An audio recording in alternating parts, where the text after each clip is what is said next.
Hello, bachcho. Let's read the question. The question is saying, read the following statement and select the incorrect one. पहला बोल रहा है when the functioning of one or more organ or system of the body is adversely affected, characterized by the appearance of various signs and symptoms, that is, we have a disease. दूसरा बोल रहा है some of the infectious disease like AIDS are fatal. तीसरा बोल रहा है pathogen cause harm to the host by living in or on them. And चौथा बोल रहा है none of the above. तो आइए देखते हैं हम इसका की कंसेप्ट। तो अगर हम बात करें इसके की कंसेप्ट की, तो इसका की कंसेप्ट हो जाएगा हेल्थ। सो अगर हम बात करें हेल्थ की, तो हेल्थ क्या है? Health it is the state of complete physical, state of complete physical, mental and social well-being and social well-being। तो अगर हम बात करें कि लोग जब हेल्दी होंगे तो क्या होगा, वो ज्यादा एफिशिएंटली काम करेंगे। इसके अलावा अगर हम बात करें कि जब बॉडी के वन और मोर ऑर्गन्स और ऑर्गन सिस्टम का फंक्शनिंग अगर इफेक्ट हो जाता है, फंक्शनिंग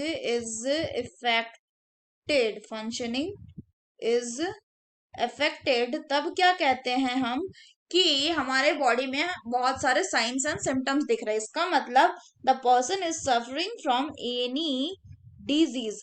तो जो डिजीज होते हैं ये मेनली दो तरह के होते हैं, एक होते हैं इन्फेक्शियस एंड दूसरे होते हैं नॉन इन्फेक्शियस। अगर हम बात करें इन्फेक्शियस डिजीज की, तो इन्फेक्शियस डिजीज वो होते हैं जो पर्सन टू पर्सन फैल सकते हैं, मतलब ट्रांसमिट हो सकते हैं from one person to another.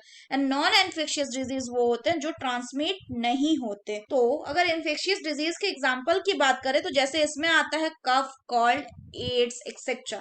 Non infectious disease में कौन से आ जाएंगे? जैसे नॉन इन्फेक्शियस डिजीज में आ जाएगा कैंसर, जो कि पर्सन टू पर्सन ट्रांसमिटेड नहीं होता छूने से या कोई भी और तरीके से।